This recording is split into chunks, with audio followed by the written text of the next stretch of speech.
Halo kalian semua, selamat datang di channel Singkat Padat. Bagaimana kabar kalian semua? Mimin harap kalian semua baik-baik saja. Dan pada video kali ini kita akan melanjutkan alur cerita dari serial Donghua Immortality episode ke-11. Dan sebelum kita masuk ke cerita terbaru, mari kita sedikit mengingat cerita sebelumnya. Yang dimana pada cerita sebelumnya kompetisi Sanhe masih pertarungan antara murid lain melawan murid lain, masih belum gilirannya Fang Han. Yang dalam pertarungan kemarin Huya bertarung melawan Long Xuan, yang singkat cerita dalam pertarungan itu dimenangkan oleh Long Xuan. Sedangkan Fang Han kemarin pergi ke tempat restoran untuk pergi makan bersama Xiaoling, tetapi anehnya di sana Xiaoling mendapatkan ingatannya Hong Yi, yang membuat Xiaoling bisa mengetahui seluruh tempat dari restoran itu, yang juga membuat Fang Han bingung. Dan di sana juga Fang Han bertemu dengan teman baru, yang akhirnya Fang Han memiliki seorang teman walaupun Fang Han sering dijauhi oleh anggota dari sekte Yuhua karena urusan Fang Han dan juga senior Hua Tianhuo. Orang ini sendiri bernama Fang Lingyin yang berasal dari ajarannya senior Lin Xiao. Alasan Fang sendiri mau berteman dengan Fang Han karena Fang Han memiliki sikap yang jujur dan juga adil, membuat senior Fan merasa kagum kepada Fang Han, dan itu merupakan inti cerita pada cerita sebelumnya. Kalau gitu pun sekarang langsung saja kita masuk ke bagian cerita terbaru. Cerita ini berlanjut dengan pertarungan kompetisi Sanhe yang sekarang telah berlanjut dengan pertarungan antara Ling Er melawan seseorang laki-laki bernama Zhao Lingfeng. Sang penetua pengawas pun memberikan pengumuman bahwasannya pertarungan di antara mereka berdua telah dimulai. Tetapi sebelum pertarungan itu benar-benar dimulai, Zhao Lingfeng berniat untuk menghormati Ling Er terlebih dahulu dengan menyebut Ling Er dengan sebutan senior. Namun Ling Er tidak mau dibilang seperti itu karena Ling Er mengetahui bahwasanya Ling Feng memiliki niatan tertentu yang sepertinya untuk mendekati kakaknya. Ling Er pun tidak terpengaruhi oleh perkataan dari Ling Feng dan menyuruh kepada Ling Feng untuk memulai saja pertarungan ini. Ling Feng pun kesal dengan hal tersebut, ia pun maju menyerang Ling Er, tetapi serangannya Ling Feng dapat ditangkis oleh Ling Er. Ling Feng terpental sampai membuat pedangnya Ling Feng keluar dari arena pertarungan jatuh ke dalam jurang.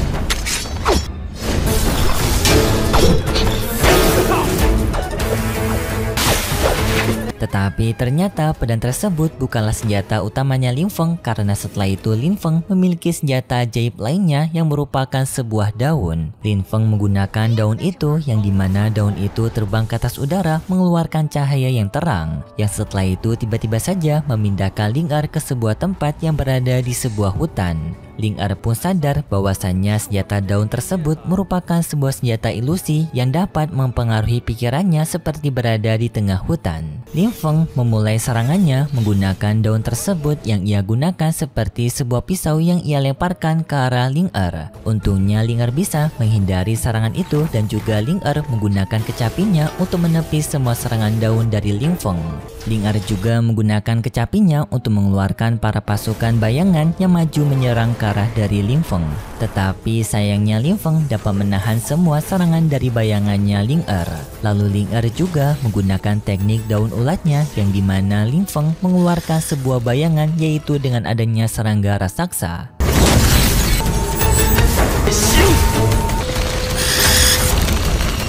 Ling Er mencoba untuk tetap maju menyerang Ling Feng menggunakan suara kecapinya, tetapi sayangnya tubuhnya Ling Feng seperti dilindungi oleh dinding pelindung yang membuat Ling Feng bisa aman. Ling Feng membalas serangannya Ling Er menggunakan serangan gelombang dari serangga Shun Feng-nya, yang tak disangka serangan itu membuat Ling Er terpental, dan sekarang Ling Er pun berada di kondisi yang terpojok. Hal ini membuat para rombongannya Ling Er merasa khawatir kepada Ling Er. Ling Feng kembali memprovokasikan Ling Er dengan mengatakan bahwasanya pertarungan ini akan dimenangkan oleh dirinya. Ling Er juga tidak mau kalah, tak disangka Ling Er dengan secara brutal menggunakan senjata kecapinya menyerang ke arah Ling Feng secara tidak beraturan. Tetapi serangan itu tidak dapat menembus dinding pelindungannya dari Ling Feng. Xiaoling yang menonton pertarungan itu merasa terheran-heran kenapa Ling Er menggunakan tekniknya secara tidak beraturan, yang seharusnya hal tersebut tidak akan berguna pada pertarungan ini. Fang Han menyuruh kepada Xiaoling untuk menonton saja, dan tidak lama kemudian Xiaoling pun sadar bahwasanya Ling Er bukan menyerang Ling Feng, tetapi berusaha untuk menyerang tanah-tanah yang berada di dekatnya Ling Feng. Li Feng mengatakan kepada Ling Er bahwasanya dirinya sekarang sudah bosan bermain-main dengan Ling Er dan dirinya berniat untuk mengakhiri pertarungan ini dengan mengalahkan Ling Er menggunakan kekuatan dari ulat Shu Feng-nya.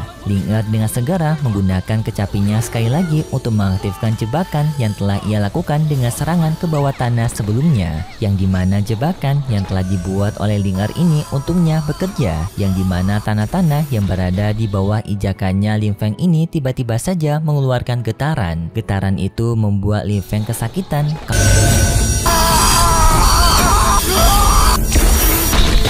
karena bunyi denging dari kecapinya Ling Er yang sangat menyakitkan telinganya Li Feng.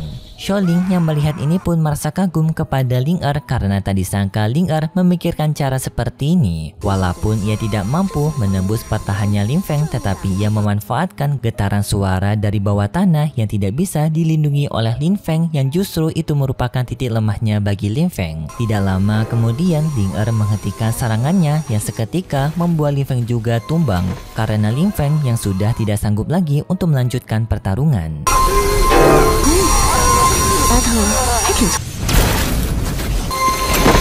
Ling Er juga merasa cukup bersyukur karena dirinya telah meningkatkan kekuatan tubuhnya ke tingkatan ke-7, karena jika dirinya tidak berada di tingkatan ke-7 itu, kemungkinan dirinya juga akan mengalami nasib yang sama seperti Li Feng yang mengalami kesakitan akibat suara kecapi dari Ling Er sendiri. Ling Er pun merasa puas karena dirinya bisa berhasil mengalahkan pria yang ia benci. Setelah itu juga Ling Er diumumkan sebagai pemenang dalam pertarungan ini. Ling Er pun merayakan kemenangannya bersorak kepada kakaknya dan juga Long Xuan serta Fang Han. Kemudian pun pertarungan kembali berlanjut dengan pertarungan sekarang senior Lian, yaitu senior yang telah menjadi temannya Fang Han sebelumnya yang akan bertarung melawan Jiang Kong, yaitu senior yang dulunya juga pernah jadi musuhnya Fang Han. Orang-orang yang mendengar pengumuman pertarungan ini pun merasa sedikit pesimis kepada Jiang Kong yang kemungkinan akan kalah karena senior Lian merupakan senior kuat yang berada di peringkat keempat dari daftar Sanhe. Sedangkan untuk Jiang Kong kemungkinan besar akan mengalami kesulitan karena ia juga telah kehilangan pedang ularnya. Di arena pertarungan, senior Lian dan juga Jiang Kong telah saling berkumpul dalam arena pertarungan untuk memulai pertarungan mereka. Sebelum pertarungan mereka dimulai, senior Lian telah mengetahui bahwasannya Jiang Kong telah kehilangan senjata utamanya, yaitu pedang ularnya. Senior Lin mengatakan bahwasannya dirinya memiliki senjata yang tidak ia pakai lagi, yaitu pedang terbang. Senior Lin memberikan tawaran kepada Jiang Kong apakah Jiang Kong ingin meminjam senjatanya, tetapi Jiang Kong mengatakan bahwasannya hal tersebut tidak diperlukan. Dirinya telah memiliki senjata ajaibnya sendiri, dan lalu Jiang Kong pun mengeluarkan senjatanya yang merupakan sebuah patung gagak emas api merah. Senior Lin dan juga para penonton yang melihat itu pun sangat kaget karena senjata itu sendiri merupakan salah satu senjata milik Aula Bian, yang dimana senjata itu telah dimurnikan selama 10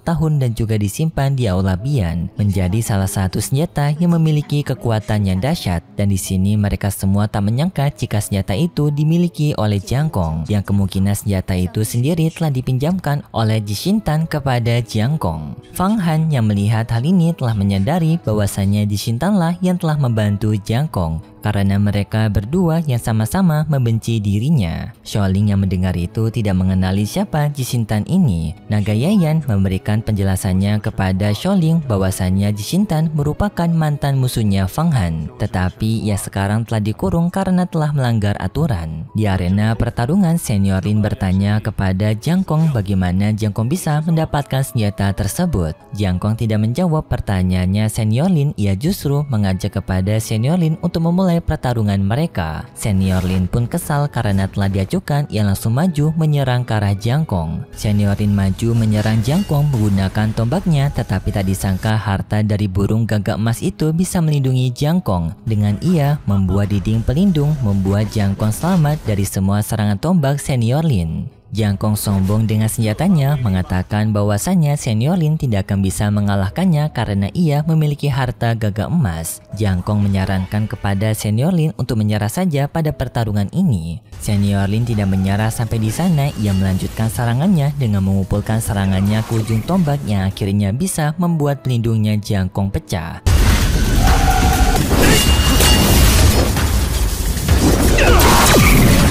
Dan lalu Senior Lin pun menggunakan serangan jarak dekat yang sampai pada akhirnya membuat Jiang Kong terluka. Sekarang Senior Lin yang justru sombong kepada Jiang Kong menyuruh kepada Jiang Kong untuk menyerah saja dalam pertarungan ini. Jiang Kong tidak mau, ia pun mengaktifkan senjata gagak emasnya yang dimana setelah itu adanya burung gagak emas raksasa di belakang Jiang Kong. Tetapi dalam pertarungan itu Xiaolin menyadari bahwasannya dalam pertarungan ini Jiang Kong lah yang sepertinya tidak bisa menggunakan senjata gagak emas itu karena tampaknya Jiang Kong tidak bisa membuka potensi sebenarnya dari senjata gagak emas. Tetapi walaupun Jiang Kong tidak bisa membuka potensi sebenarnya, tetapi senjata gagak emas ini masih memiliki kekuatan yang menakutkan, yang setelah itu Jiang Kong memasuki burung gagak emas itu terbang ke atas dari Senior Lin. Dari atas udara Jiang Kong mengeluarkan semburan apinya ke arah dari Senior Lin dan Senior Lin hanya bisa menghindar. Sampai pada akhirnya Senior Lin melihat adanya peluang dan ia pun mengambil peluang tersebut dengan melompat ke atas udara dan menggunakan senjata tombaknya ia lemparkan ke arah Senior Lin dengan serangan bayangan tombak, membuat tombak itu pun bisa mengenai burungnya Jiang Kong dan Jiang Kong pun kembali keluar dari burung gagak emasnya.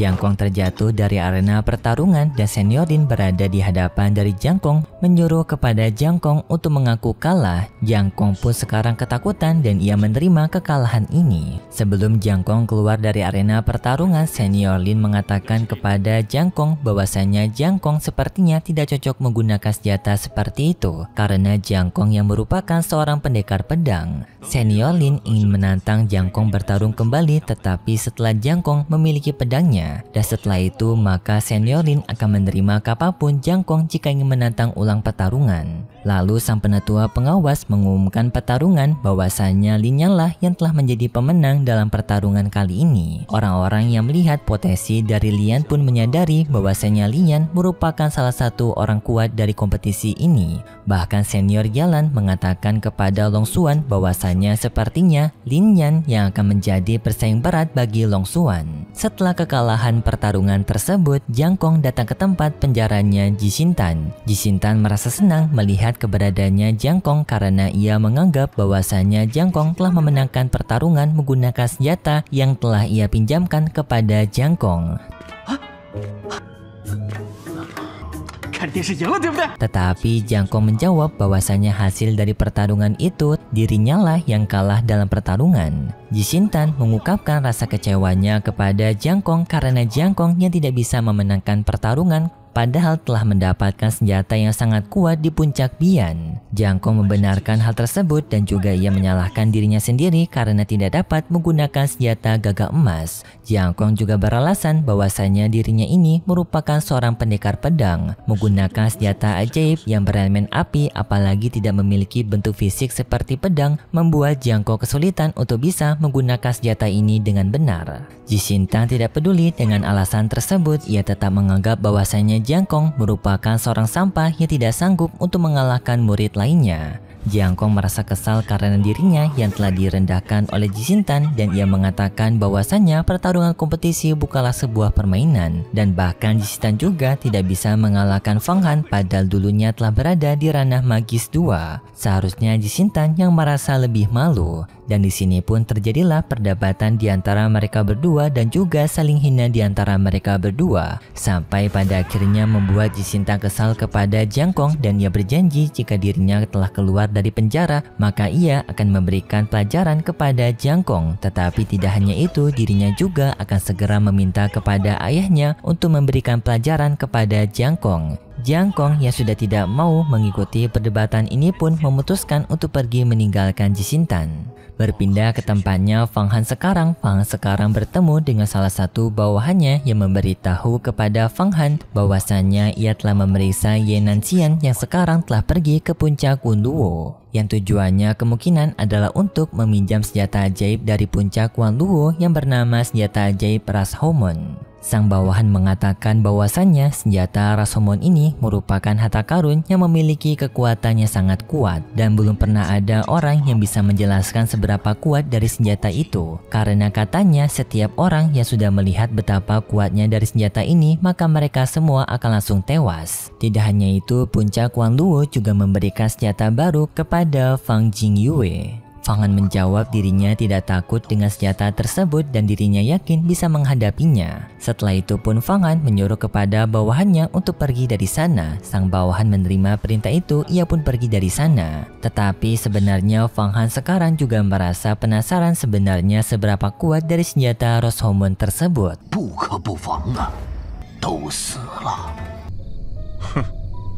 Dan setelah itu pun juga cerita dari serial Donghua Immortality episode 11 bersambung. Kalau gitu pun terima kasih buat kalian semua yang sudah menonton video ini sampai akhir. Jika kalian suka dengan video kali ini, bisa beri like serta subscribe dan sampai jumpa di video selanjutnya. See ya!